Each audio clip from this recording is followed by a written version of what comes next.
Hello guys, कैसे हैं आप। आज बात करेंगे स्पाउस वीज़ा के बारे में। स्पाउस वीज़ा के कई सारे नाम हैं। इसको डिपेंडेंट वीज़ा भी बोल देते हैं, कई लोग इसको पार्टनर वीज़ा भी बोलते हैं और स्पाउस वीज़ा भी बोलते हैं। चीज़ एक ही है, बस नाम डिफरेंट डिफरेंट है। और ये जो डिफरेंट डिफरेंट नाम है, ये डिपेंड करता है आपके पास कौन सा वीज़ा है। अगर आप हैं स्टूडेंट वीज़ा पर, तो इसको हम बोल सकते हैं डिपेंडेंट वीज़ा। या फिर आप जॉब पर हैं, 482, 457, 486, आप जॉब पर हैं और अपने पार्टनर को बुलाना चाहते हैं ऑस्ट्रेलिया में, तो हम बोल देते हैं डिपेंडेंट वीज़ा है, क्योंकि वो आप पे डिपेंडेंट है। या फिर ये एक पार्टनर वीज़ा है। लेकिन अगर आप हैं सिटीजन या फिर पीआर और फिर उसके बाद आप बुलाना चाहते हैं अपने पार्टनर को, इसको हम बोल देते हैं स्पाउस वीज़ा। तो डिफरेंट डिफरेंट नाम हैं, काम एक ही है, डिपेंडेंट वीज़ा, स्पाउस वीज़ा या फिर पार्टनर वीज़ा। और partner visa, spouse visa, dependent visa, इन सब की क्या-क्या रिक्वायरमेंट है, कितना टाइम लगता है, कितना पैसा लगता है और क्या-क्या डॉक्यूमेंट्स लगाने पड़ते हैं, ये सब चीज़ें आज डिटेल में बात करेंगे। तो स्टार्ट करते हैं स्टूडेंट वीज़ा वालों से। तो फॉर एग्जांपल आप अपना स्टूडेंट वीज़ा लगा रहे हैं और आप मैरिड हैं। अब देखो, ये जो मैरिज का कॉन्सेप्ट है, ये थोड़ा-सा डिटेल में समझने की ज़रूरत है। पार्टनर, एक्चुअली ऑस्ट्रेलिया बोलता है अगर आप किसी के साथ रह रहे हैं, 12 महीने से ज़्यादा टाइम हो गया है, तो आपके पार्टनर है एक तरह से। तो आप पार्टनर वीज़ा अप्लाई कर सकते हैं। पर ये वीज़ा ऑस्ट्रेलिया को पता है, बहुत कम कंट्रीज़ हैं जो लिव इन में कॉमन है, जहाँ पर लिव इन रिलेशनशिप कॉमन है। तो इंडिया से या फिर एशियन कंट्रीज़ से आप अगर बोलें कि हम लिव इन में रह रहे हैं 12 महीने से, तो वो नहीं मानते, तो आपको मैरिज के थ्रू ही जाना पड़ता है। तो अगर आप स्टूडेंट वीज़ा लगा रहे हैं अपना, और उसके साथ-साथ अपना डिपेंडेंट वीज़ा भी लगा सकते हैं अपने पार्टनर का, उनको भी राइट्स मिल जाते हैं। इसमें 3-4 महीने लगते हैं, $1500-2000 के आसपास खर्चा आता है इसका, बहुत ईज़ी प्रोसेस है। तो पहले आप आ जाते हैं स्टूडेंट वीज़ा पर और उसके बाद 3-4 मंथ्स के बाद आपके पार्टनर भी आपको जॉइन कर लेते हैं ऑस्ट्रेलिया में। बहुत ईज़ी है, 3-4 मंथ्स में पूरा हो जाता है। उसके बाद बात करते हैं जो जॉब पे आए हुए हैं। जैसे फॉर एग्ज़ाम्पल टीसीएस, एक्सेंचर ने आपको जॉब पर भेज दिया है ऑस्ट्रेलिया में और आपके पार्टनर जो हैं वो अभी इंडिया में हैं या किसी और कंट्री में हैं, आप उनको लेके आना चाहते हैं ऑस्ट्रेलिया। तो उसके लिए आपको ब्रिजिंग वीज़ा लगाना है उनका। ब्रिजिंग वीज़ा आपको पता है 6 टाइप का होता है ब्रिजिंग वीज़ा, ए, बी, सी, डी, बड़ी सारी क्लासेस हैं ऐसे। तो आपको जो ब्रिजिंग वीज़ा लगाना है वो आपको स्क्रीन पर मिल जाएगा। ब्रिजिंग वीज़ा बड़ा ईज़ी होता है, बहुत सिंपल प्रोसेस होता है, बहुत जल्दी आता है। ब्रिजिंग वीज़ा को 6-8 मंथ्स लग जाते हैं, पर आ जाता है। बहुत आसान प्रोसेस होता है। अगर आप पीआर पे हैं ऑस्ट्रेलिया में या आप सिटीज़न हैं, तो आप लगाते हैं स्पाउस वीज़ा। देखो, इसमें 2 कंडीशंस है, ये ध्यान से समझना है इस चीज़ को। और इसके बाद अगर आप पीआर पे हैं या फिर आपके पास सिटीज़नशिप है ऑस्ट्रेलिया की और आप अपने पार्टनर को बुलाना चाहते हैं, तो आपके पास है 2 ऑप्शन। पहली चीज़ है, फॉर एग्ज़ाम्पल आप इंडिया में हैं, फॉर एग्ज़ाम्पल आप गए इंडिया में, आपने मैरिज की, मैरिज सर्टिफ़िकेट तो मिल ही जाएगा आपको और उसके बाद आप अपने पार्टनर को लेकर आना चाहते हैं। दूसरा सिनेरियो ये है कि आपका जो पार्टनर है वो ऑस्ट्रेलिया में ही है। हो सकता है वो स्टूडेंट वीज़ा पर हो या फिर किसी वर्क वीज़ा पे हो या किसी और वीज़ा पर हो।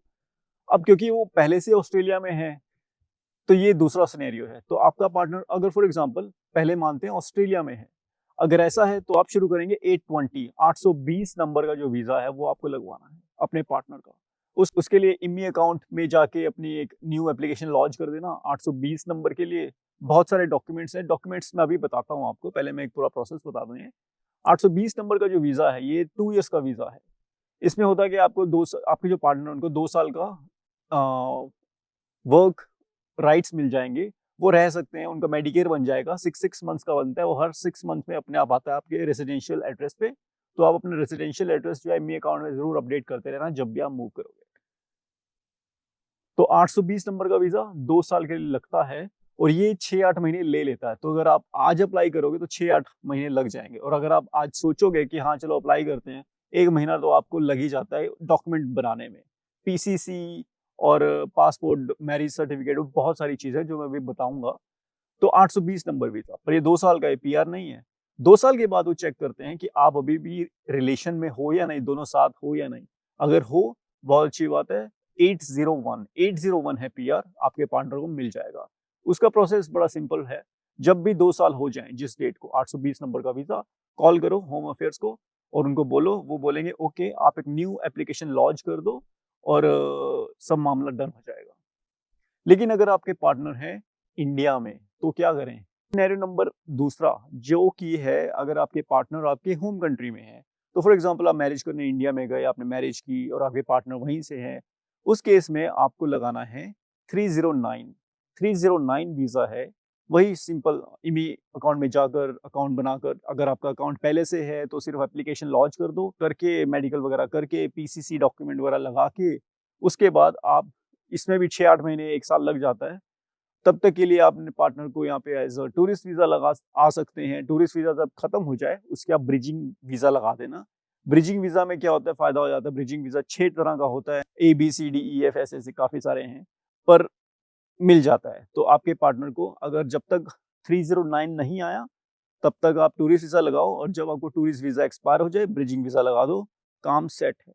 लेकिन अगेन 309 2 साल का वीज़ा होता है। इसमें भी मेडिकेयर बनता है, 6-6 महीने में अपने आप वो भेजते रहते हैं नया मेडिकेयर कार्ड। एक्सपायरी डेट होती है 6 महीने की।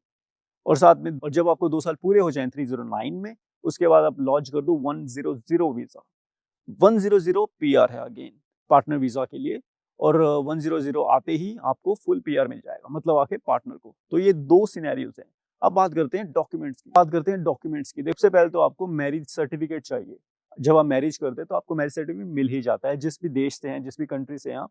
तो मेक श्योर करना जो मैरिज सर्टिफिकेट है वो इंग्लिश लैंग्वेज में हो, उस पे आप दोनों की फोटोग्राफ होनी चाहिए। उसके बाद मैरिज सर्टिफिकेट के बाद पीसीसी, आपके पार्टनर जिस भी कंट्री से हैं, पीसीसी उन सब कंट्री से जहां-जहां आपके पार्टनर 1 साल से ज़्यादा रहे हैं, पिछले 3-4 साल में, वहां के पीसीसी चाहिए, पुलिस वेरिफिकेशन। उसके बाद आपके पार्टनर की जो बैंक अकाउंट हैं या फिर आईटीआर्स हैं, उसमें कितना पैसा है, एफडीज़ हैं, उन सबको मिला के कम से कम आपका 4 साढ़े 4 लाख होना चाहिए पार्टनर का, जिसमें आप हेल्प कर सकते हैं बिल्कुल। तो वो बड़ा आसान चीज़ है, कोई प्रॉब्लम नहीं आती। आईटीआर्स वगैरह जो भी हैं, उनके जॉब के जो पुराने आईटीआर्स हों, वो लगा देना, बहुत अच्छी बात है। उसके बाद एक बहुत ज़रूरी बात है, आपको ये बताना होगा कि आपका जो बॉन्ड है वो कब से है। आप मैरिज तो अभी हुई है, लेकिन बॉन्ड कितना पुराना है, वो कैसे बताएँ? वो आप बता सकते हैं सोशल मीडिया के थ्रू। फॉर एग्ज़ाम्पल देखो, एशियन कंट्रीज़ जो होती हैं, इंडिया हो गया या यू नो एशियन कंट्रीज़ में क्या होता है, कई बार कई लोगों की अरेंज मैरिज भी होती है। अरेंज मैरिज हो या लव मैरिज हो या किसी भी तरीके की मैरिज हो, सबसे आजकल सोशल मीडिया पे तो सब लोग हैं ही। आपने भी अपने पार्टनर से मैरिज से पहले कई बार बात की होगी फ़ोन पर या व्हाट्सएप पे चैट किया होगा, फेसबुक के थ्रू या कोई और मीडियम के थ्रू।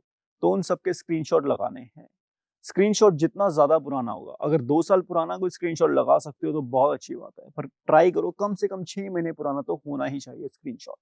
व्हाट्सएप की चैट या फिर फेसबुक मैसेंजर, या फिर अगर आप कोई मैट्रिमोनियल वेबसाइट के थ्रू मिले थे फर्स्ट टाइम और वो 6 महीने पुराना है, बाकी फेसबुक या फिर व्हाट्सएप चैट्स वो 2-2 महीने, 1 महीना पुराना है, तो भी नो प्रॉब्लम। उस वेबसाइट की, जैसे शादी.com, उस वेबसाइट की चैट, उसका एक स्क्रीनशॉट अपलोड करना है। जब आप 820 या फिर 309 अप्लाई कर रहे होंगे उस टाइम पे 5-6 5-6 स्क्रीनशॉट्स लगाने हैं चैट्स के, व्हाट्सएप के हों, मैसेंजर के हों, स्नैपचैट या आप जिस भी सोशल मीडिया पर हो, जैसे मिले थे कुछ-कुछ, उसकी चैट्स आपको शेयर करनी है।